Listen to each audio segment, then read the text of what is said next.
There we go.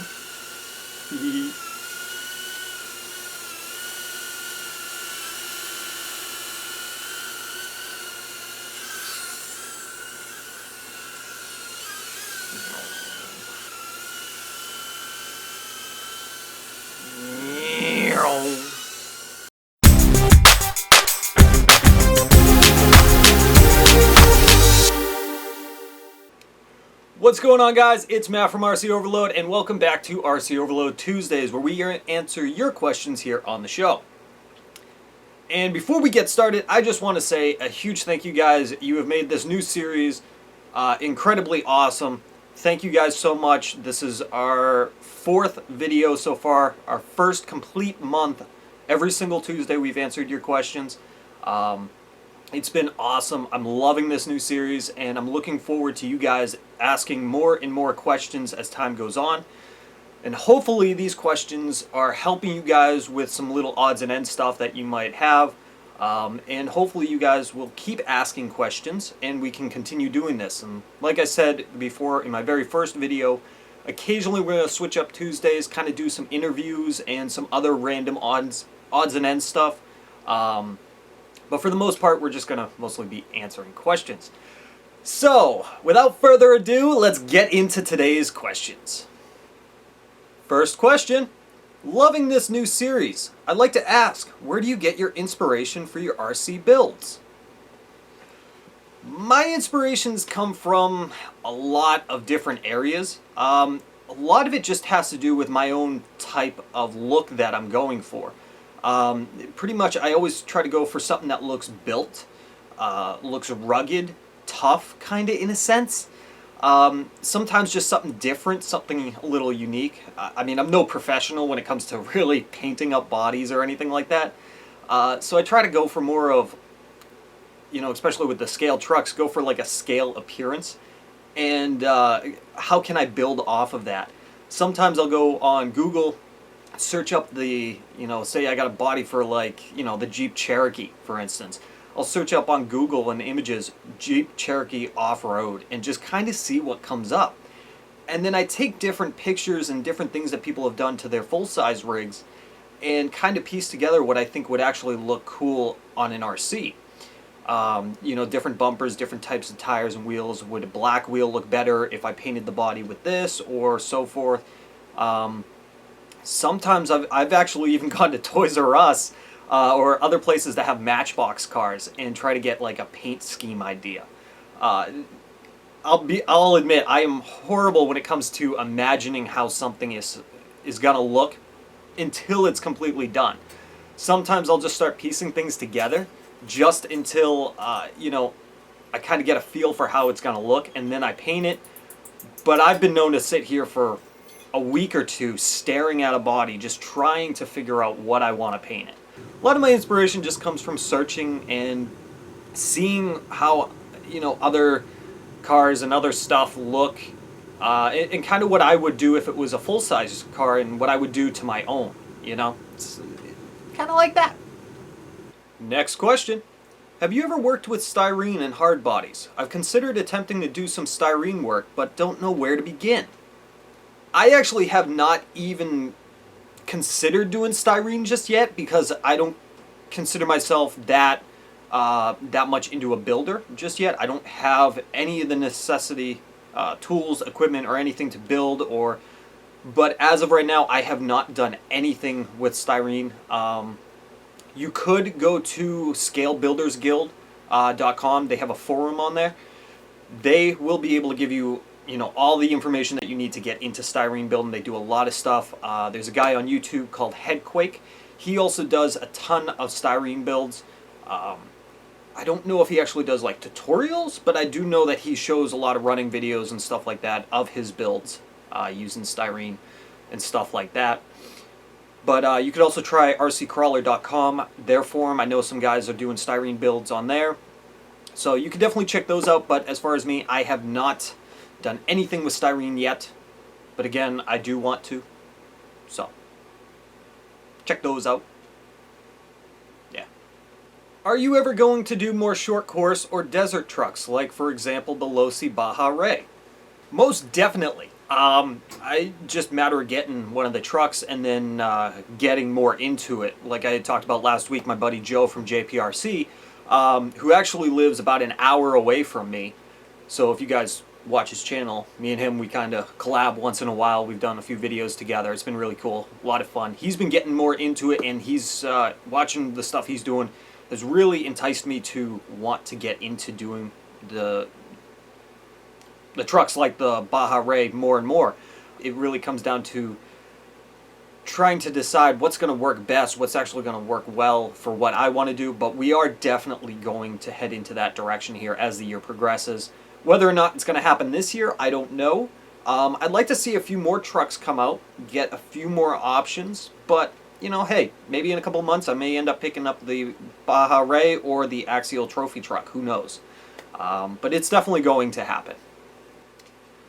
What's better to have a fan on, the ESC or the motor for the Axial Yeti 380? I'm sort of at a loss on it. Great video. Where should you put a fan? Let's put it this way. You definitely, before getting a fan, if you don't have one already, get a temperature gun or anything that can read a temperature. Usually the hobby store has something. I usually go in theory like this because I'll put it this way. Not a single truck that I own has a fan on it. The reason why you should be getting a fan in the first place for a truck is if you experience the motor or the ESC overheating on, in my opinion, on really hot days. Then at that point it'll help cool it down. But on a normal temperature day, 60, 70 degrees, if you have your gearing set right and you have the appropriate battery in there and you have everything set up right, the car technically should not overheat. If your car is overheating, then you might want to look into why is it overheating. Is there not enough airflow going through the body? If that's the case, then you could either make holes in the body or you could put a fan on at that point to help it. But if it's because there's not enough power from the motor and you have the wrong gearing in there and it's working too hard, you're going to want to change the gearing first. Then, if it's still overheating on like the really, really hot, humid days, then put a fan on. But only put a fan on what it is that's actually overheating.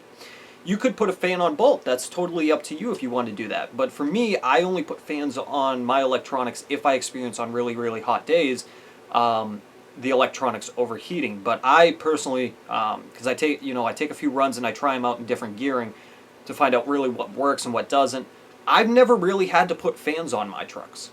And that could just be because of where I live, but we also experience a lot of humidity in the summer, and again, I've never really had to do that. In between battery runs, I let the truck cool down before I put in a new battery, and then I start going. They are supposed to get warm. That is normal. But burning hot to the touch should not be happening. And each motor and each ESC has a different temperature gauge as to where it is. There's a general rule of thumb, but I totally forget it right now. So I'm sure somebody will chime in, post something below, help me out here. But I mean, they are supposed to get warm, so don't worry about that as long as they're warm. Again, if they're just really, really getting hot on a hot, humid day, then yeah, put a fan on what you think is necessary.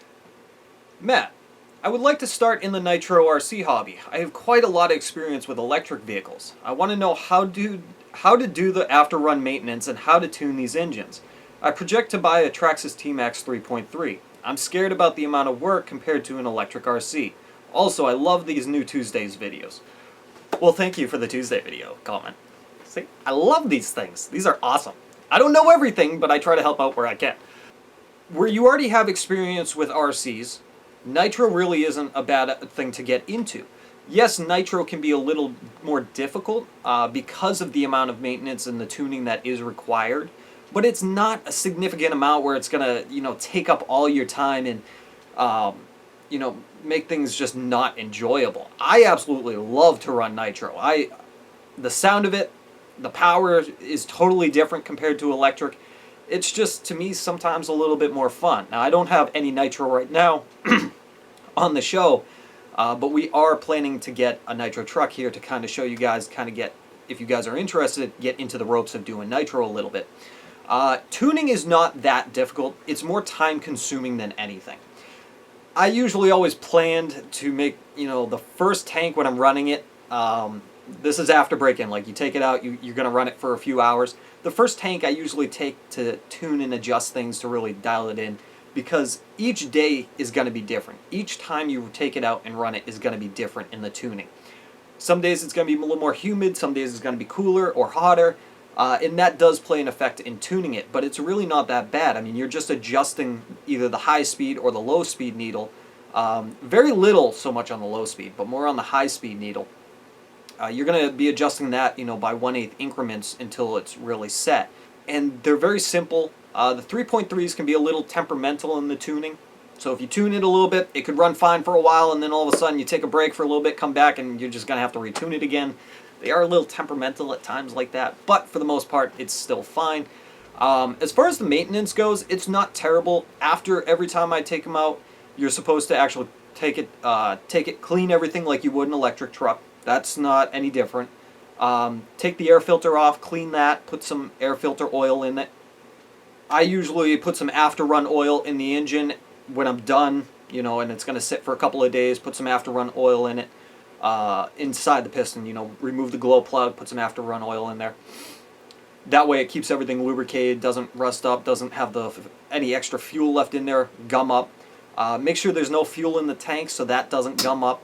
And, periodically check your the fuel lines and everything. Make sure everything's flowing correctly. But there is so much information on it. I'm going to put it like this. Don't be afraid. Jump into it. Take the time to learn it. Read everything you can in the manual. Research everything you can. And just take your time and enjoy it. Don't be afraid of it. Little extra work, but it is worth it in the long run.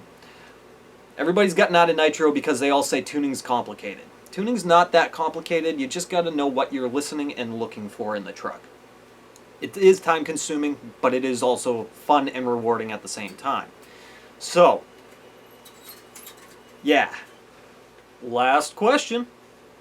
I'm a YouTuber, RC stuff, and I have a GoPro, but I have Windows XP. Do you know of any video editing software online? What kind of editing software that you use? What's up, RC stuff? If all you have is a GoPro, definitely check out the GoPro app, editing software app. It should be free to download, and I believe it does still work with Windows XP. Now, Windows XP is definitely starting to become more and more outdated. A lot of newer software I've noticed lately isn't really supporting XP that much. A lot of them still are, but there are some that aren't anymore, so just be on the lookout for that. Currently, I use Adobe Premiere Pro to edit all my videos. That's probably a little bit out of your budget at the moment. You could try Cyberlink Editor Pro. That's what I used to film with. Or you can just use Windows Movie Maker to edit videos with. A lot of great videos that are on YouTube still come out of Windows Movie Maker, or the basic programs that come with computers.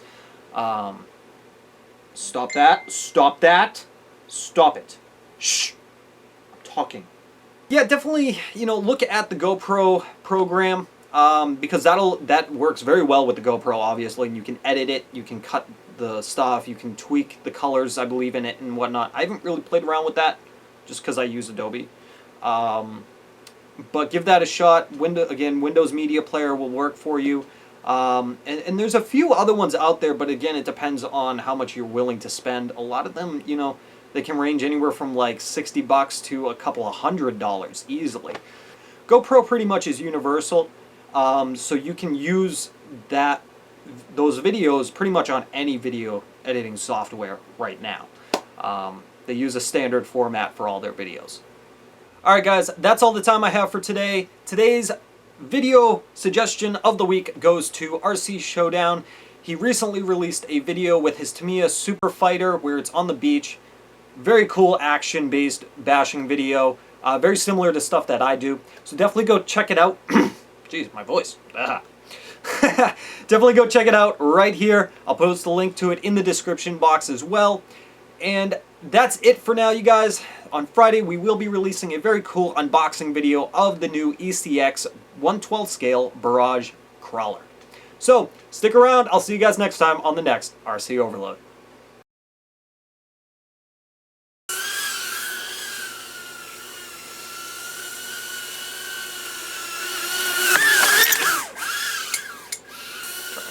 thing on the camera. Yeah, that ain't gonna work. Not today.